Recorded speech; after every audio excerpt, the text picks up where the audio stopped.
അങ്ങനെ പെട്രോൾ ഡീസലിൻ്റെ വില ഉയർന്നിരിക്കുകയാണ്. എന്തുകൊണ്ടാണ് ഇത്രയും ദിവസം പെട്രോൾ ഡീസലിൻ്റെ വില ഉയരാത്തത്? പലരും അഭിപ്രായപ്പെടുന്നത് ഇങ്ങനെയാണ്. പല സംസ്ഥാനങ്ങളിലും ഇപ്പോൾ നിയമസഭാ തെരഞ്ഞെടുപ്പ് നടക്കുകയുണ്ടായി. അത് കാരണമാണ് നമ്മുടെ ഇവിടുത്തെ പെട്രോളും ഡീസലിൻ്റെയും വില ഉയരാത്തത് എന്നുള്ളതാണ്. എന്നാൽ സാമ്പത്തികപരമായിട്ട് നോക്കുമ്പോൾ നമുക്ക് 2 മാസത്തെ ക്രൂഡ് ഓയിലിൻ്റെ റിസർവ് ഉണ്ടായിരുന്നു. മാത്രവുമല്ല, പശ്ചിമേഷ്യയിലുണ്ടായ സംഘർഷ കാരണമുണ്ടായ സാമ്പത്തിക ഞെരുക്കം പിടിച്ചു നിർത്തുന്നതിലേക്ക് നമുക്ക് അതിൻ്റേതായ ഒരു കപ്പാസിറ്റിയും ഉണ്ടായിരുന്നു. ഇപ്പോൾ അതെല്ലാം മറികടന്ന് പെട്രോളിന് 3 രൂപയും ഡീസലിന് 3 രൂപയും ഉയർന്നിരിക്കുകയാണ്. ഇത് ഉയർന്നത് കാരണം നമ്മുടെ ആവശ്യ സാധനങ്ങളുടെ വില ഉയരും എന്നുള്ളതിൽ യാതൊരു തർക്കവുമില്ല. സ്വാഭാവികമായിട്ടും ഈ വില നിയന്ത്രിക്കുന്നതിലേക്ക് വേണ്ടി RBI ഇടപെടാനുള്ള സാധ്യതയുമുണ്ട്. സാധാരണഗതിയിൽ RBI ഇടപെടുന്നത് അവരുടെ ഇൻട്രസ്റ്റ് റേറ്റ് കൂട്ടുക എന്നുള്ള രീതിയിലാണ്. ഇൻട്രസ്റ്റ് റേറ്റ് കൂട്ടിക്കഴിഞ്ഞാൽ സ്വാഭാവികമായിട്ടും RBI ബാങ്കുകൾക്ക് കൊടുക്കുന്ന ഇൻട്രസ്റ്റ് റേറ്റ് കൂടും.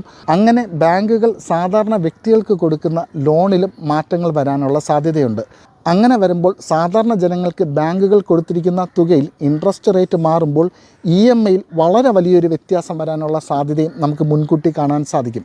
മാത്രവുമല്ല, ഈ ഇൻട്രസ്റ്റ് റേറ്റ് കൂട്ടുമ്പോൾ ബാങ്കുകളിൽ നിക്ഷേപിച്ചിരിക്കുന്ന FDയുടെ ഇൻട്രസ്റ്റ് റേറ്റ് കൂടുകയും ചെയ്യുകയാണ്. സ്വാഭാവികമായിട്ടും ആൾക്കാർ സ്റ്റോക്ക് മാർക്കറ്റിൽ നിന്നെല്ലാം കാശുകൾ പിൻവലിച്ച് ഇവിടെ FDയിൽ നിക്ഷേപിക്കുന്ന ഒരു സാഹചര്യവും നമുക്ക് കാണാൻ സാധിക്കും. കാരണം ബാങ്കുകളിൽ നിക്ഷേപിക്കുന്നതിൽ റിസ്ക് ഫാക്ടർ കുറവാണ്. അങ്ങനെ മാർക്കറ്റിൽ നിന്നും കറങ്ങുന്ന പണം ഇനി ബാങ്കുകളിലോട്ട് പോവുകയും സ്വാഭാവികമായിട്ടും സാധനങ്ങളുടെ ഡിമാൻഡ് കുറയുകയും അങ്ങനെ ഇവിടുത്തെ വിലക്കയറ്റം RBI പിടിച്ചു നിർത്താൻ ഒരു മുൻകരുതൽ എടുക്കുന്നതും നമുക്ക് കാണാൻ സാധിക്കും. അപ്പോൾ അടുത്തൊരു വീഡിയോയിൽ കാണുന്നതുവരേക്കും ബൈ.